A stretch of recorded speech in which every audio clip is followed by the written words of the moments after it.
Hello everyone. जैसा कि आपने वीडियो के टाइटल में देखा, how to make your life more meaningful और how to add meaning in your life.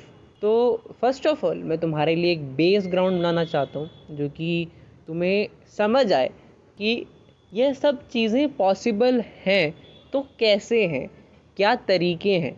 अब क्या तरीके से पहले मैं तुमसे एक क्वेश्चन खुद ही पूछना चाहता हूँ कि ये सब तो ठीक है कि कैसे करना है, पर क्यों करना है। क्योंकि हमें चीज़ें पता होती हैं कि कैसे करना है, पर हमें ये नहीं पता होती कि हम क्यों कर रहे हैं।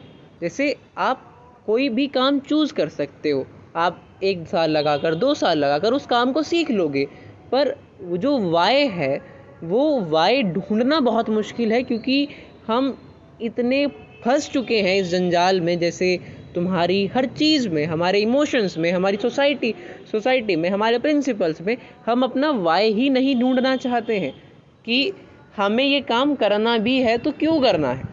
कोई दिक्कत नहीं है कि चलो तुम कोई काम कर रहे हो, बहुत अच्छी बात है। अगर तुम खुश हो तो तुम्हें ज़रूरत ही नहीं है वाई ढूंढने की।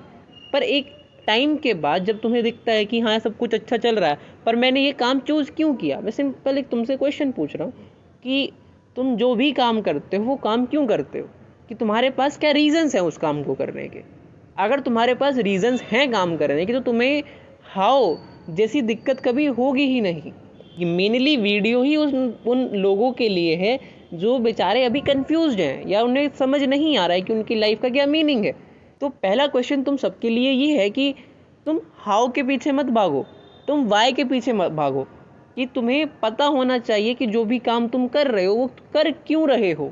अब वाई के रीज़न कुछ भी हो सकते हैं, वो सबके रिलेटिव होते हैं। जैसे तुम किसी का वाई हो सकता है कि वो पैसा बहुत कमाना चाहता है, और किसी का वाई है कि वो उसे इज़्ज़त बहुत चाहिए, उसे शोहरत बहुत चाहिए, उसे किसी का हो सकता है कि उसे फेम बहुत चाहिए।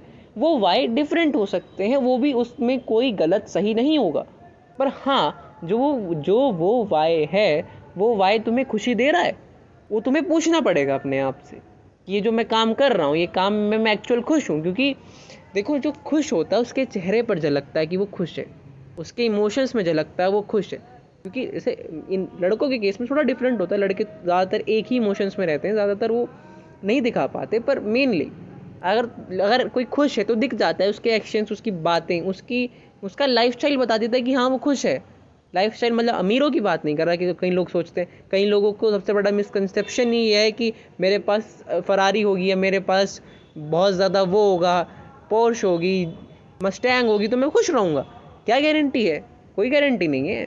खुश हो सकते हो, टेम्परेरी खुशी हो सकती है, पर बहुत पैसा, अगर आप किसी बहुत अच्छे खासे परिवार में पले बड़े हुए हो तो तुम्हें पता लगेगा कि पैसा इतनी वैल्यू नहीं रखता। पर एज़ कम्पेयर टू जो दूसरे लोग हैं जो बेचारे इतने अच्छे माहौल में नहीं पले बड़े हैं, जिन्होंने गरीबी देखी है, जिन्होंने कर्ज देखा है। गरीबी से बड़ा कर्ज होता है, गरीबी तो होती है, गरीबी के ऊपर कर्ज हो जाए तो बस तुम्हें ज़िंदगी नर्क के समान ही होती है, वो तुम्हें फ़ाइट करना होता है। तो वो उनके लिए पैसा बहुत मैटर करता है। वो देखो, उसमें सही गलत नहीं आ सकता, वो तुम्हारा वाई है। तुम्हारी लाइफ का मीनिंग कुछ और हो सकता है, मेरी लाइफ का मीनिंग कुछ और होगा। वो रिलेटिव नहीं है, वो अलग अलग है। वो तुम्हारा अपना अलग है, मेरा अपना अलग है। अब मेरा तुम्हें वाई ढूंढना पड़ेगा, वो तुम खुद ही ढूंढोगे। उसमें तुम्हारी कोई भी यूट्यूब वीडियो, कोई भी चीज़ मदद नहीं कर सकती अगर तुम वो चीज़ ढूंढना नहीं चाहते हो। और ये चीज़ तुम्हें समझनी पड़ेगी, क्योंकि अभी जल्दी जितनी जल्दी कर लोगे, समझ लोगे, उतना अच्छा है। लेट भी करोगे कोई दिक्कत नहीं आती, पर जितना जल्दी कर पाओ उतना अच्छा होता है। तो ये चीज़ तुम्हें समझना पड़ेगा, वाई और हाउ के पीछे मत भागो, वाई के पीछे भागो। तुम्हें एक बार वाई मिल गया कि तुम एक काम कर क्यों रहे हो, तुम्हें चीज़ें करनी कैसे हैं, तरीके क्या हैं उस चीज़ को करने के, तुम्हें खुद ब खुद समझ आ जाएगा। ये मैंने तुम्हें बताया कि वाई क्यों ढूंढना है। अब मैं तुम्हें बताता हूँ हाउ भी कैसे करना है। तुम्हें कैसे, मतलब थोड़ी इंग्लिश हिंदी थोड़ी मिक्स हो गई है, तो उसके लिए मैं माफ़ी चाहता हूँ। पर हाँ, अब ये कैसे करना है, अब कैसे करने के लिए, अब हाउ को कैसे फाइंड करना है, उसके लिए मैं तुम्हें 6 से 7 पॉइंट बता रहा हूँ। और एक बुक है, बुक का नाम है, मैंने पढ़ी थी, मुझे बहुत अच्छी लगी, मैं तुम्हारे लिए लेके आई कि तुम्हें भी पता होनी चाहिए, तुम्हारी भी हेल्प हो जाएगी। बुक का नाम है मैन सर्च फॉर मीनिंग। अब बुक के राइटर हैं विक्टर ई फ्रैंकल। पहला पॉइंट उस बुक में मुझे सबसे प्यारा पॉइंट ये लगा कि हम ना अपनी ईगो से बाउंड है, हम अपनी इच्छाओं से बाउंड है। ये बात भगवत गीता में भी लिखी है, पर वो डिफरेंट बुक है और ये डिफरेंट बुक है। भगवत गीता बहुत ऊपर की बुक है और ये थोड़ा छोटी बुक है, मेरा मानना है। किसी को अगर कोई ऑफेंड हो गया हो तो उसके लिए मैं माफ़ी चाहता हूँ। पर हाँ, कि हम अपनी ईगो से बाउंड हैं, हम अपनी इच्छाओं से बाउंड हैं, हम अपनी हरकतों से बाउंड हैं। और सबसे बाउंड होना दिक्कत नहीं है, बाउंड एक पॉइंट तक दिक्कत वो भी है, पर उससे बड़ी दिक्कत है कि हम सरेंडर नहीं करना चाहते, हम उसे एक्सेप्ट ही नहीं करना चाहते। क्योंकि हमारी ईगो इतनी बड़ी हो चुकी है हमारे मीनिंग से कि हम सरेंडर करना भी चाहें तो हम कर नहीं पाते। अगर आप अपनी ईगो को साइड रख कर थोड़ी देर सरेंडर कर लो, तो तुम्हारे लिए इतनी ज़्यादा बेनिफिशियल होगी वो चीज़ कि तुम्हें लॉन्ग टर्म पे समझ आएगा कि मैं इतना बेवकूफ़ था कि अगर मैं सरेंडर कर देता उस टाइम, मैं कुछ और अपॉर्चुनिटीज़ को ग्रैब कर सकता था। और हमारे साथ यही होता है, हम एक चीज़ को ईगो पर ले जाते हैं जिसकी वजह से हमारी लाइफ आखिरी के टाइम पे हमें दिखता है कि यार लाइफ अपनी आधी बर्बाद कर दी जस्ट बिकॉज कि हम उस चीज़ पर अड़े रहे। देखो, ये कई केसेस में बेनिफिशियल भी मानी जाती है। कई लोग बहुत ज़्यादा खुश हो जाते हैं कि यार मैं इस चीज़ पर अड़ा रहा और इस चीज़ पर अड़ा रहा और मुझे ये खुशी दे गई। अब खुशी और गम का डिफरेंस क्या हो सकता है? गम क्या है? तुम अपनी विल के अगेंस्ट कर रहे हो, अपनी हैप्पीनेस के अगेंस्ट कर रहे हो वो काम। तुम उस चीज़ पर अड़े हुए हो, तुम्हें नहीं करना है, तुम्हें पता है, पर तुम फिर भी करे जा रहे हो। क्यों? क्योंकि तुम्हें किसी बेवकूफ़ इंसान ने ये बात कह दी है कि ये तेरे बस का नहीं है। अरे तुम्हें फ़र्क ही क्यों पड़ता है दूसरा लोग तुम्हें कह क्या रहा है? तुम्हें फ़र्क ही नहीं पड़ना चाहिए कि दूसरे लोग या दूसरे इंसान तुम्हारे बारे में क्या सोच रहे हैं। उनका काम है तुम्हें पोक करना, तुम पोक हो जाते हो। अब वो काम तुम इसलिए कर रहे हो क्योंकि वो चाहता है। कल को वो ये कहेगा, क्या कहते हैं, कि ये काम तुम अच्छे नहीं हो, दूसरा काम करो। क्या फिर तुम दूसरा काम करोगे क्या? तो ये समझो कि सिर्फ काम की बात नहीं है, रिलेशनशिप में भी होता है। कोई लोग आते कह रहे तुम्हारी तो जो तुम वाइफ है वो अच्छी नहीं है, तुम क्या करोगे? ये कहोगे नहीं मैं दूसरी वाइफ ले आऊँगा? नहीं, तुम्हें समझना पड़ेगा कि तुम यही होता है भाई, ज़्यादातर मेजोरिटिवली यही चीज़ें होती हैं। हम रिलेशनशिप, अपने वर्क लाइफ बैलेंस पे दूसरों की जो ओपिनियंस होते हैं उन्हें इतना ज़्यादा गैदर कर लेते हैं कि हमारे जो अपने ओपिनियंस है वो छुप जाते हैं। हम वो काम, जैसे जिनके लिए गम की बात कर रहा हूँ, जो कि एक चीज़ पर अड़े रहते हैं, उनके लिए गम कैसे बनता है? गम ऐसे ही बनता है। तुम्हें पता है तुम अपनी against your will, against your तुम्हारा माइंड या तुम्हारा हार्ट जिस चीज़ में लगा हुआ है, तुम्हें पता है कि मुझे ये काम नहीं करना है, पर तुम किसी ईगो की वजह से या किसी अपनी एक जेलिसी की वजह से करे जा रहे हो और तुम सरेंडर ही नहीं कर पा रहे हो। अगर तुम उस दिन सरेंडर कर दो कि हाँ मैं अपनी ईगो पे सरेंडर करता हूँ कि मुझे ये काम नहीं करना, मुझे ये काम नहीं आता। 1000 काम है जो तुम्हें नहीं आते, जो मुझे नहीं आते। हर चीज़ के लिए अलग स्पेशलिस्ट बनाया गया है। तो ये तुम्हें समझना पड़ेगा कि अगर मान लो 10 लोग 10 काम कर रहे हैं तो 10 लोग तुम्हें ये कहेंगे कि तुम इस चीज़ में अच्छे नहीं हो। तुम वो 10 काम उनके पीछे नहीं भागोगे कि हाँ मुझे 10 काम में भी अच्छा होना है। ऐसे तो पता नहीं कितने काम होंगे। तुम्हें सरेंडर करना आना चाहिए। That's the only way to be happy. अब गिव अप और सरेंडर में बहुत अंतर होता है। गिव अप ऐसा है, गिव अप तुम अपने ड्रीम्स पे कर रहे हो तो वो गलत है। गिव अप तुम किसी और के ड्रीम्स पे कर रहे हो जो कि उन्होंने तुम्हारे ऊपर एक्सपेक्टेशंस रखी है, वो गलत नहीं है। हमेशा की बात कहता हूँ, give up on dreams that society have decided for you, not on you have गलत बोल दिया मैंने। और उन पर नहीं गिव अप करना है जो तुमने अपने लिए खुद चूज़ करे हैं। मेरी इंग्लिश के लिए थोड़ी माफ़ी। देखो, एग्जाम्पल भी सेट हो गया। मैं वापस ये वीडियो काट कर वापस वो सेंटेंस सही कर सकता था, पर मैंने अपनी गलती मान ली। सरेंडर, यही चीज़ें होती हैं। तुम्हें समझनी पड़ेंगी ये चीज़ें कि तुम्हें सरेंडर करना आना चाहिए। गिव अप नहीं, सरेंडर दो डिफरेंट थिंग है। गिव अप तुम उस पर कर सकते हो जो लोगों ने तुम्हारे ऊपर थोप आया, तुमने वो डिसाइड नहीं किया है। पर जो तुमने खुद डिसाइड किया है, जिसमें तुम्हारा मन लगता है, जिसमें तुम खुश रहते हो, उस पर तुम गिव अप करने की सोचोगे ही नहीं। तो पहला पॉइंट ये, the only way to survive is surrender to your ego to your jealousy. तुम अपने जो नेगेटिव इमोशंस पर हैं इन्हें कंट्रोल की जगह सरेंडर करने की कोशिश करो, और कंट्रोल कर सकते हो तो और अच्छी बात है।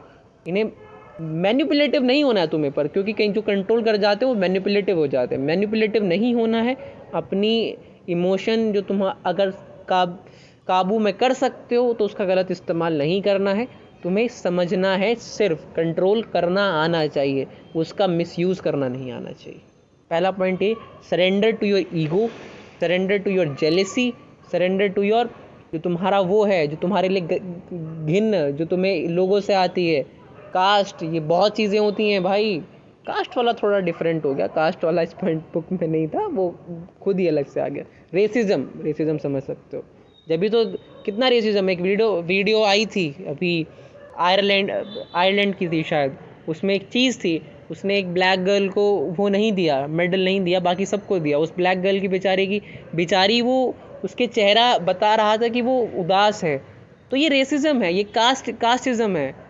जैसे कास्टिज्म में भी होता है ऐसा कई लोगों को, कई एरियाज़ में। तो वो चीज़ तुम्हें सरेंडर करनी आनी चाहिए, क्योंकि तुम नेगेटिव इमोशंस को लेकर बहुत ज़्यादा टाइम तक पॉजिटिव नहीं रह सकते हो। अगर तुम्हारे अंदर नेगेटिव इमोशंस हैं और तुम उसे अच्छे खासे से कंट्रोल कर पा रहे हो, पर एक टाइम आता है जब तुम्हें दिखता है कि तुम अपने नेगेटिव इमोशंस कंट्रोल नहीं कर पा रहे हो, तो उस केस में सबसे अच्छा ऑप्शन है surrender. Second point, it's your life. तुम्हें खुद ढूंढना पड़ेगा अपना मीनिंग, और तुम्हें खुद पता लगेगा कि तुम्हें किस टाइम ढूंढना है वो टाइम। अब वो टाइम किसी के लिए बहुत ज़्यादा जल्दी हो सकता है, किसी के लिए बहुत ज़्यादा लेट भी हो सकता है। वो मैटर नहीं करता है अगर तुम्हें पता लग गया है कि तुम्हें अपनी लाइफ का मीनिंग ढूंढना है। कोई 19 में ढूंढना चाहता है तो कोई 39 में ढूंढना चाहता है, कोई 29 में ढूंढना चाहता है। 19 वाला भी सही है, 29 वाला भी सही है, 39 वाला भी सही है। It's your life. देखो, तुम्हारी लाइफ में लोगों के ओपिनियंस होने चाहिए, पर वो तुम्हें मैटर करते हैं या नहीं करते हैं वो तुम्हारे ऊपर कंट्रोल होना चाहिए। क्योंकि तो इतनी ज़्यादा पॉपुलेशन है हमारी, तो तुम कहीं ना कहीं, तुम्हें अगर हर एक इंसान का ओपिनियन भी सुनाया जाए तो तुम्हारा दिमाग फट जाएगा, इतना स्ट्रेस, क्योंकि इतने ज़्यादा ओपिनियंस हैं लोगों के, तो तुम संभाल ही नहीं पाओगे। तुम्हें लोगों के ओपिनियंस मैटर ही नहीं करने चाहिए तुम्हारी लाइफ में। तुम्हारा अपना ओपिनियन मैटर करना चाहिए। और जो तुम्हारे ख़ास लोग हैं, जैसे माँ बाप हो गए, और अगर तुम्हें लगता है कि हाँ यहाँ मेरे माँ बाप गलत है, तो उन्हें समझाओगे, देखो आप यहाँ गलत हो। तुम अपना ओपिनियन रखो कि हाँ देखो मम्मी पापा आप थोड़े इस जगह पर गलत हो, समझाओ उन्हें, समझ जाते हैं माँ बाप। तो ओपिनियंस लोगों के तुम्हारे ऊपर मैटर नहीं करने चाहिए। तुम्हारी लाइफ है, तुम्हें जिस तरह जीनी है, जैसे जीनी है, किसके साथ जीनी है, कैसे लोगों के साथ जीनी है, ये सब तुम्हारे ऊपर है। तो कोई भी यूट्यूबर, कोई भी तुम्हारा मोटिवेशनल स्पीकर तुम्हें अगर चीज़ें कह रहा है कि तुम मेरे हिसाब से चलो, क्यों चलनी है तुम्हारे हिसाब से? तुम अपने हिसाब से चलो। मैं तुम्हें खुद कह रहा हूँ, मेरी वीडियो देखते हो अगर तुम, तो तुम्हें मेरे हिसाब से चलने की ज़रूरत नहीं है। तुम मेरी वीडियो से उतना सीखो जो तुम सीख सकते हो। अगर जो तुम्हें लगता है कि हाँ ये बात बेकार है तो छोड़ो, तुम अपनी लाइफ से करो। मैं अपनी अभी पहले ही गलती मान रहा हूँ, अगर मैं कभी ये चीज़ कहूँ कि तुम्हें ऐसा करना है तो तुम्हें समझना पड़ेगा कि तुम कर क्यों रहे हो। तुम्हें खुद अपना दिमाग भी लगाना पड़ेगा कि मैं ये काम कर क्यों रहा हूँ। इसने कह तो दिया है, पर ये चीज़ मेरी लाइफ में मैटर करती है या नहीं करती है, ये तुम्हें डिसाइड करना है कि मैं ये काम करूँ या ना करूँ। ठीक, ऐसे ब्लाइंडली फॉलो मत करो किसी भी यूट्यूबर वगैरह को, चाहे मैं हूँ या कोई और है, क्योंकि जैसे वो तो चला जाएगा बोलकर, तुम्हारी लाइफ डिफरेंट होगी, उसकी लाइफ डिफरेंट होगी। एक एसी के कमरे में बैठा हुआ इंसान, उस जो बेचारा बाहर गधा मजदूरी कर रहा है, उसे ओपिनियन दे रहा है, उसकी लाइफ और उसकी लाइफ काफ़ी डिफरेंट है। वो तुम्हें सपने बेच रहा है या कुछ भी बेच रहा है, तो वो तुम्हें समझना पड़ेगा ये चीज़ कि उनका ओपिनियन तुम्हारे लिस्ट में हो। कोई बुरी बात नहीं है, कोई अच्छी बात भी नहीं है कि उनका ओपिनियन तुम्हारी लिस्ट में है, पर वो जो लिस्ट है उनमें से कौन सा तुम्हारे लिए बेनिफिशियल है, ये तुम्हें समझ होनी चाहिए। समझ आई चीज़? और तीसरा पॉइंट ये कि तुम्हें एक्सटर्नल फैक्टर की बजाय अपने इंटरनल फैक्टर्स पर ध्यान देना है। अगर तुम्हें जेलिसी हो रही है तो अपने अंदर से, बाहर से मत देखो कि अच्छा वो यार उसने गाड़ी खरीद ली, उसने इतना बड़ा घर खरीद लिया, या उसका सिलेक्शन हो गया, मेरा सिलेक्शन क्यों नहीं हुआ। ये चीज़ डिफरेंट है। ये तुम्हारा एक्सटर्नल इन्वायरमेंट है। तुम देखो कि तुम्हारे अंदर क्या चल रहा है, तुम्हारा इंटरनल इन्वायरमेंट क्या, क्योंकि तुम खुश नहीं हो जब भी तो तुम्हें जेलसी हो रही है। तो तुम्हें फोकस करना है अपने फियर्स को कि वो बाहर आएँ, जिससे कि तुम उन्हें कंट्रोल कर पाओ, क्योंकि तुम्हें पता ही नहीं होगा कि तुम्हारे फियर क्या हैं, तो तुम उसे कंट्रोल कैसे कर पाओगे। अब जैसे अगर किसी को फियर है कि वो लोगों से जेलस हो जाता है, तुम्हें कंट्रोल करना पड़ेगा अपनी जेलसी, या अपनी जेलसी को सरेंडर करना पड़ेगा। तुम अपने आप को एक बात को, मान लो उसने गार्ड ले ली और तुमने नहीं ली, तुम साफ को मैंने मेहनत नहीं करी होगी इस वजह से मेरे पे कार नहीं है, या मेरी इतनी कंडीशन अच्छी नहीं है कि मैं कार नहीं ले सका। उसने बड़ा घर बना लिया इसलिए नहीं। अब अपने आप सरेंडर करो, बड़ा घर है ना, रहेगा तो बेड पर ही, सोएगा तो नॉर्मल कपड़ों में ही, चांदी हीरे पहन के तो नहीं सोएगा, चाहे बड़ा घर ले लिया उसने। वो तुम्हें इंटरनल चीज़, ये जब तुम इंटरनली स्ट्रांग होंगे तुम्हें पता लगेगा कि हाँ ये चीज़ें वर्क करती हैं लाइफ में। योगी, साधु, इन्हें फ़र्क नहीं पड़ता है क्योंकि इंटरनली बहुत स्ट्रांग हैं ये। जो तुम्हारी एक बड़ी पर्सनैलिटीज़ हैं ये, जो बहुत ज़्यादा तुम्हारी वर्ल्ड को रूल कर रही हैं, जो उन्हें उनका इंटरनल जो कॉम्पोजिशन है इनके इमोशंस का, उन पे कहीं ना कहीं कंट्रोल है। आप एग्रेसिव नहीं हो सकते हर चीज़ पर, आप जेलस नहीं हो सकते हर चीज़ पर। वो आपका कहीं ना कहीं फ्रेंड है, क्योंकि कई बार ऐसा होता है कि हम अपने खुद के दोस्तों से जेलसी फील करने लग जाते हैं कि अच्छा यार इसके पास ये आ गया, मेरे पास ये क्यों नहीं है। क्यों? क्योंकि तुम इंटरनली खुश नहीं हो, और वो तुम्हारी नेगेटिव इमोशंस को और बढ़ावा दे रहा है, क्योंकि उसने वो एक चीज़ हासिल कर ली जो तुम नहीं कर पाए। सबसे बड़ा एग्जाम्पल है कंपटीशन। कोई भी एंट्रेंस एग्ज़ाम, कोई भी गवर्नमेंट एग्ज़ाम, सबसे बड़ा इमोशन है जेलिसी का। दोस्त नहीं रह पाते, दोस्त कॉल नहीं करते एक दूसरे को, क्योंकि बिकॉज मेरी इंग्लिश हिंदी थोड़ी हो जाती है कि वो जेलस रहते हैं एक दूसरे से। अगर वो अपने आप को एक्सेप्ट कर ले कि मुझे ये चीज़ नहीं करनी है, अगर उन्हें नहीं करनी है वो, तो कितनी दोस्ती बच जाए। और ऐसा नहीं है कि सिर्फ कंपटीशन नहीं, काफ़ी कंपटीशन, एंट्रेंस वगैरह नहीं, नॉर्मल लाइफ में भी competition. Life is not a race कि भागोगे नहीं तो हार जाओगे। तुम अपनी रेस खुद डिसाइड करो ना, अकेले भागो, इन्वायरमेंट को देखो, सराउंडिंग्स को देखो, तुम्हें लगना चाहिए कि हाँ मैं भाग रहा हूँ। क्योंकि तुम हमेशा फोकस ही अपने कॉम्पिटिटर पे करोगे, तुम्हें पता ही नहीं लगेगा कितनी अपॉर्चुनिटीज़ तुम्हें तुम्हारे आंखों के सामने से मिस हो गई है, क्योंकि तुम्हारा ध्यान अपने साइड वाले कॉम्पिटिटर पे था। तो ट्राई टू अंडरस्टैंड, बहुत गहरी बात है ये, समझ जाओ तो तुम्हारे लिए बहुत एक बेनिफिशियल पॉइंट होगा। क्योंकि तुम्हारी इंटरनल अगर फीलिंग्स तुम्हारी कंट्रोल में हैं, अगर तुम अपनी हेट को कंट्रोल कर सकते हो, अपने लव को कंट्रोल कर सकते हो, अपनी लस्ट को कंट्रोल कर सकते हो, तो तुम्हारे लिए खुशी बाय प्रोडक्ट है इमोशंस को कंट्रोल करने का। अगर तुमने अपनी इच्छाएं कंट्रोल कर ली, तुम खुश खुद ब खुद रहने लग जाओगे। क्योंकि खुश रहना आसान है, दुखी रहना मुश्किल है। अब मुश्किल कैसे है दुखी? क्योंकि तुम्हारे हर साइड में दुख है भाई। तो बस तुम्हारा माइंड सेट है कि तुम दुख पर फोकस कर रहे हो या खुशी पर फोकस कर रहे हो। अगर तुम्हें एक रोटी मिली, तुम खुश हो सकते हो कि हाँ एक रोटी तो मिल गई। हाँ, पर ये गलती तुम्हारी है कि अगर तुम आज एक रोटी खा रहे हो तो तुम्हारे अंदर कल दूसरी रोटी कमाने की अगर चाह नहीं है, वो तुम्हारी कहीं ना कहीं गलती।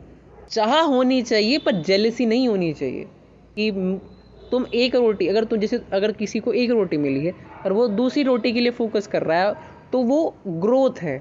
पर अगर वो उसे एक रोटी मिली और वो ये देख रहा है कि यार इसके पास दो हैं, मेरे पास एक ही क्यों है, वो ग्रोथ नहीं है।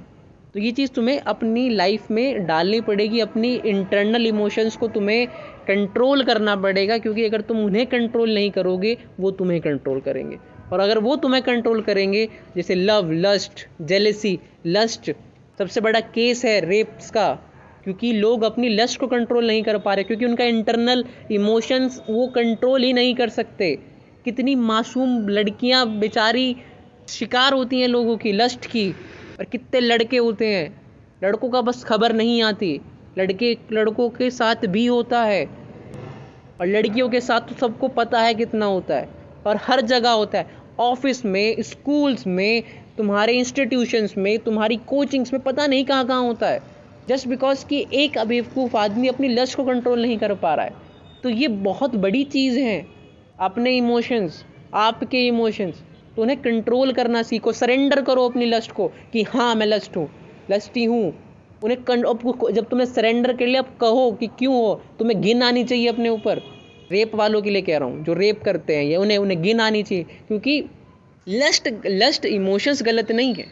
लस्ट एक है, लस्ट भी एक इमोशन है, पर उस आउट ऑफ कंट्रोल लस्ट कि तुम उस लस्ट को कंट्रोल ही नहीं कर पा रहे हो, तुम भूल गए हो उस लस्ट में कि क्या सही है क्या गलत है। सही गलत तुम भूल जा रहे हो कि सिर्फ लस्ट ही हो रखे हो कि तुम्हें ये चाहिए ये चाहिए ये चाहिए, तो ये तुम भूल जाते हो कि सही या गलत क्या है। और आज के समय में लव बहुत कम है, लस्ट कहीं ज़्यादा है।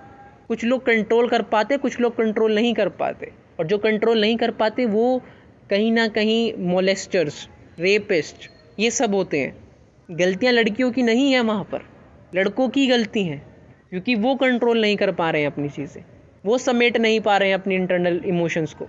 जस्ट बिकॉज अब ट्रिगर कैसे होते हैं, ट्रिगर हो जाते हैं, इमोशन ही तो है, ये सारे इमोशंस हैं, तुम्हें एक्नॉलेज करने पड़ेंगे, और ये सोसाइटी हमसे करवाती है। लस्ट को एक्नॉलेज नहीं करने देता है। अगर उसे पता लग जाए कि लस्ट को कंट्रोल कैसे करनी है, कितनी सेक्स एजुकेशन भाई, अगर लोगों के पास सेक्स एजुकेशन हो, अपनी लस्ट को कंट्रोल करने की पावर हो, तो कितने रेप केसेस बच जाएंगे। एनजीओस चलते हैं, गवर्नमेंट नहीं कर पाती इतना, वो तो सबको पता है, क्योंकि हमें नेग्लेक्टेड, हम वो इमोशन नेग्लेक्ट करते हैं, हम सरेंडर नहीं करते। अगर हमें समझाया जाए कि ये लस्ट है और ये गलत इमोशन नहीं है, बस एक टाइम होता है, एक पर्सन होता है, ये किसी के साथ एसोसिएटेड होती हैं, जैसे लस्ट स्टोरीज़ है। अगर उस लस्ट को कंट्रोल करना सिखाया जाए कि हाँ, उस लस्ट को कैसे तुम कंट्रोल कर सकते हो, उस लस्ट को तुम कैसे सरेंडर कर सकते हो कि हाँ अब मुझे ये चीज़ चाहिए ही नहीं, मैं सरेंडर करता हूँ, मुझे लस्टी होना ही नहीं है, मुझे लस्ट चाहिए ही नहीं, तो कितना ज़्यादा बदलाव आ जाएगा। कोई इमोशन गलत नहीं होता, क्योंकि हमारी ह्यूमन बॉडी है, हमारे पास इमोशंस होंगे, हमें बस कंट्रोल करने चाहिए। जेलेसी गलत है एक, क्योंकि जेलेसी आपको हेट देती है, पर अगर वो जेलेसी आपको ग्रो करने के लिए मदद कर दे, पर वो ग्रो करने के लिए मदद तभी करेगी जब तुम्हारे इंटरनल, जो तुम्हारे अंदर की जो भावनाएं हैं वो प्योर हों। अगर तुम्हारी भावनाएं प्योर हैं तो तुम्हारी लाइफ में दिक्कतें नहीं होंगी, क्योंकि तुम्हें पता है कौन सी चीज़ें सही हैं, कौन सी चीज़ें गलत हैं। जैसे लस्ट के केस में, जो इंसान अपनी लस्ट को कंट्रोल नहीं कर पाता, वो सही और गलत में भूल जाता है क्या चीज़ सही है क्या चीज़ गलत है, और जिसकी वजह से मासूम लड़कियां शिकार होती हैं उनके इमोशंस की। और कितना ज़्यादा, बस ये बहुत अलग टॉपिक है। लड़कियों की ज़िंदगी मुश्किल होती है भाई, अब उन्हें उस चीज़ का भुगतान करना पड़ रहा है क्योंकि कोई दूसरा इंसान अपनी लस्ट को कंट्रोल नहीं कर पाया। ये कितनी बड़ी बात है, तुम किसी और की गलती की सज़ा किसी और को दे रहे हो जो कि इन्वॉल्व भी नहीं है तुम्हारे उस प्रोसेस में। तो ट्राई टू अंडरस्टैंड कि तुम्हें अपने इमोशंस पर कंट्रोल होना चाहिए, और अगर तुम हर इमोशंस को गलत मानोगे तो वो गलत ही रहेगा तुम्हारे दिल में।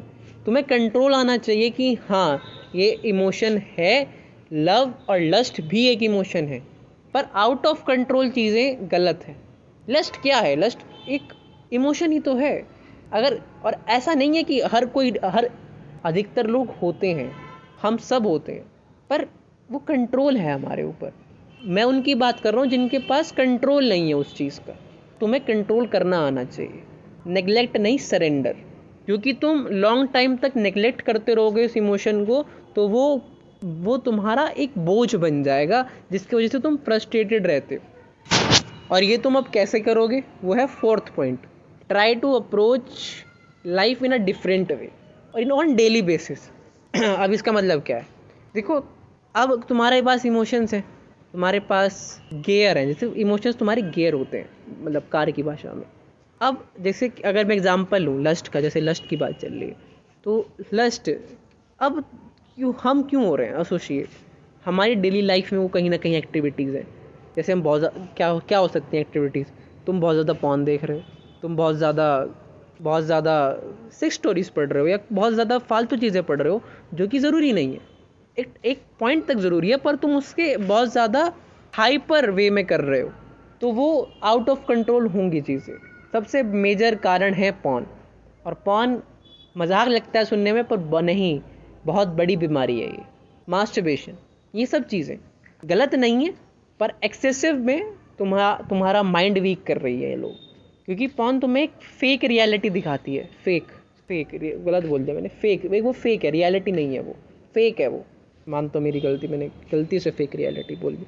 मैं बोलना ये चाह रहा था वो फेक है, वो रियलिटी नहीं है। मैं ये कहना चाह रहा था, वो दोनों मिक्स हो गए कि वो रियलिटी नहीं है, वो फेक है।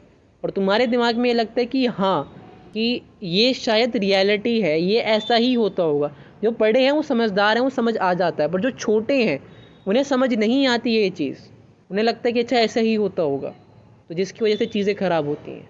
अब तुम कैसे कर सकते हो उसे कंट्रोल? ये चीज़ें बंद करो।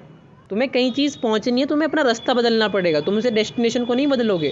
अगर तुम्हें इमोशंस कंट्रोल करने हैं, तुम्हें अपना जो वो पाथ है, इमोशंस जिस उस पाथ में एसोसिएटेड है, तुम्हें वो पाथ बदलना पड़ेगा। तुम्हें वो इमोशन नहीं बदलना है, तुम्हें वो पाथ बदलना पड़ेगा कि हाँ, कि ये जैसे लस्ट है, कई लोगों को लस्ट की बहुत ज़्यादा दिक्कत होती है। अब उस लस्ट को लव में कैसे बदलना है, ये तुम्हें अपने डेली बेसिस पर काम करके पता लगेगा ना। तुम ये जो फालतू चीज़ें इन्हें हटाओगे अपनी ज़िंदगी से, इन्हें चीज़ों को हटाओ, अच्छी अच्छी चीज़ें ले आओ। तुम बुक्स पढ़ सकते हो, अपना माइंड डिस्ट्रैक्ट कर सकते हो फालतू चीज़ों से, तो तुम्हारे देखोगे कि तुम उस इमोशन पे कमांड लेना पाओगे, कमांड ले पाओगे।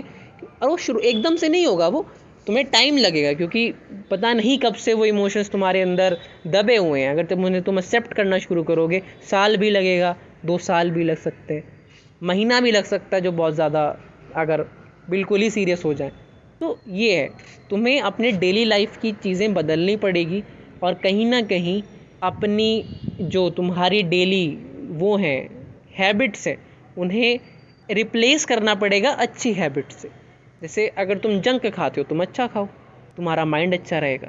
तुम पड़े रहते हो तो जिम जाओ, तुम्हारी बॉडी अच्छी रहेगी। तुम स्क्रॉल करते हो तो तुम अपना क्रिएट करो कंटेंट, तुम्हारी लाइफ और अच्छी हो जाएगी। तो ये चीज़ तुम्हें डेली लाइफ में जब तक तुम बदलोगे नहीं, तो तुम्हारी लाइफ में एक मीनिंग नहीं आएगा। क्योंकि अगर तुम बहुत ज़्यादा सक्सेसफुल लोगों को देखो, उनके पास कहीं ना कहीं इमोशन कंट्रोल है, और जिनकी वजह से उनकी लाइफ में कहीं ना कहीं मीनिंग है। 5वां पॉइंट ये कि अपनी इमेजिनेशन को अपनी ताकत बनाओ, क्योंकि इमेजिनेशन ही तुम्हारी ताकत और नुकसान है। अगर तुम अच्छा इमेजिन करोगे तुम्हारी लाइफ अच्छी होगी, तुम अगर बुरा इमेजिन करोगे तुम्हारी लाइफ बुरी बन जाएगी, और ये सच है। अगर तुम खुशी की तरफ ध्यान दोगे तुम्हारी लाइफ खुशी रहेगी, अगर तुम दुख की तरफ ध्यान दोगे तो तुम्हारी लाइफ दुखी रहेगी। तो understand difference between your imagination.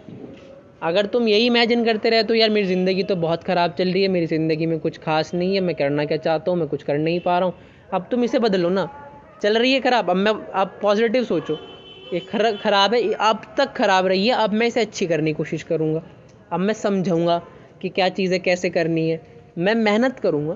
तो तुम्हारी लाइफ इमेजिनेशन, जब तुम इमेजिन ही करोगे अपने आप को कि मैं अच्छा हो रहा हूँ, तो तुम अच्छे कैसे हो सकते हो? तुम अच्छा होने कर अपने इमेजिन तो करो कि मैं अच्छा होऊंगा।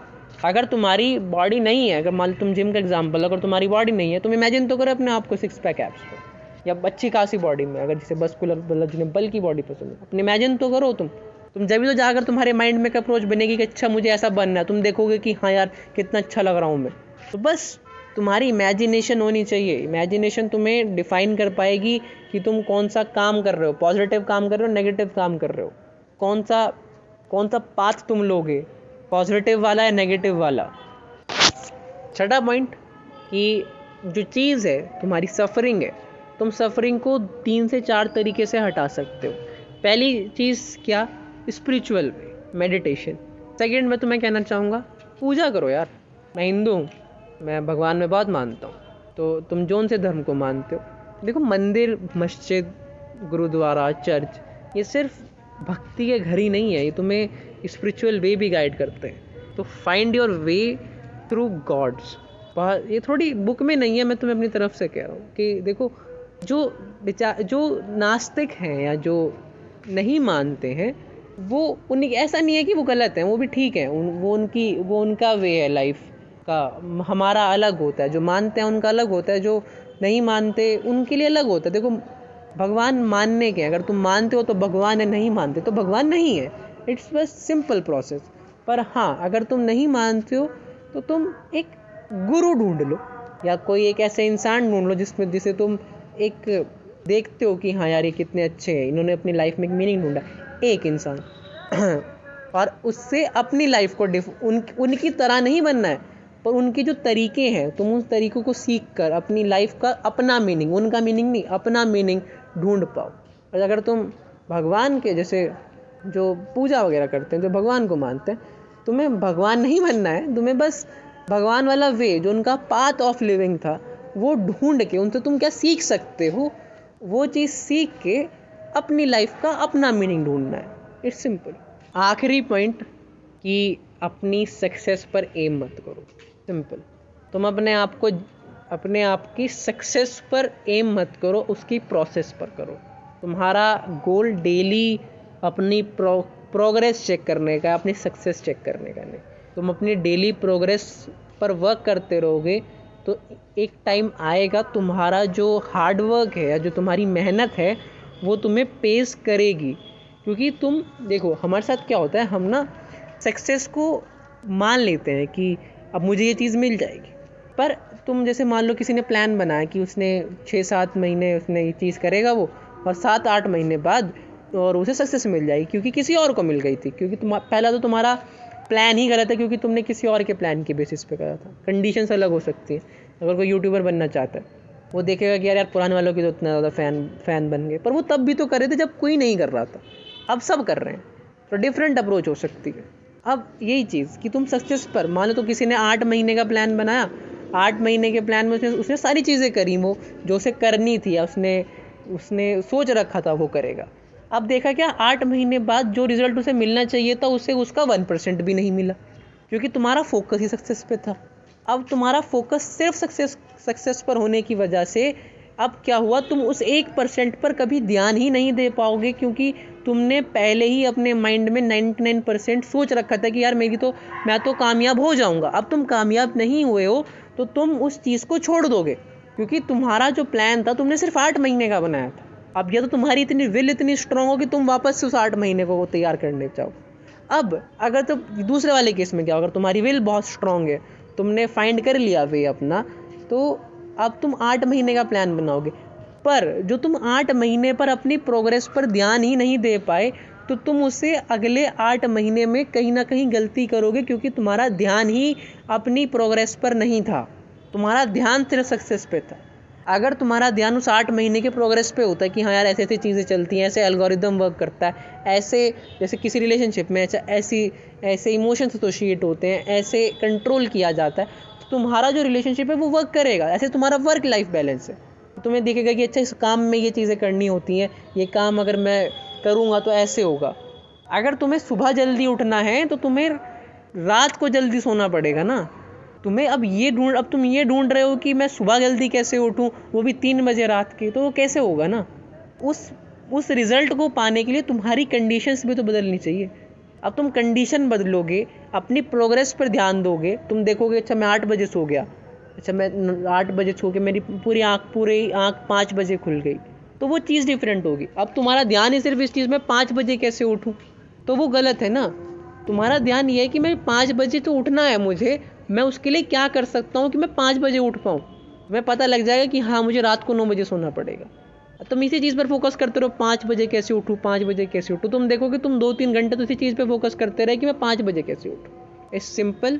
अगर किसी को 5 बजे उठना है उसे 9 बजे सोना पड़ेगा, और ये चीज़ तभी आएगी जब तुम उस सक्सेस, मान लो तुम 5 बजे को अपनी सक्सेस मान रहे हो कि मुझे इस 5 बजे उठना है, तुम उस 5 पे ना ध्यान दे के उस 9 पे ध्यान दो कि मुझे इस 9 पे सोना है, उस प्रोग्रेस पे ध्यान दो। ऐसे ही तुम्हारी लाइफ वर्क करती है कि तुम्हें उस प्रोग्रेस पर ध्यान देना है। अगर तुम्हारे साथ कुछ मिसकंसेप्शन भी होता है या कुछ चीज़ें गलत भी होती हैं तो तुम संभाल पाओगे, कि तुम्हें प्रोग्रेस पता है अपनी, तुम्हें पता है कि यार मैं यहाँ से उठ के आया हूँ, अब मैं इतना अच्छा हो चुका हूँ, मैं सिर्फ सक्सेस पर ध्यान नहीं दूंगा।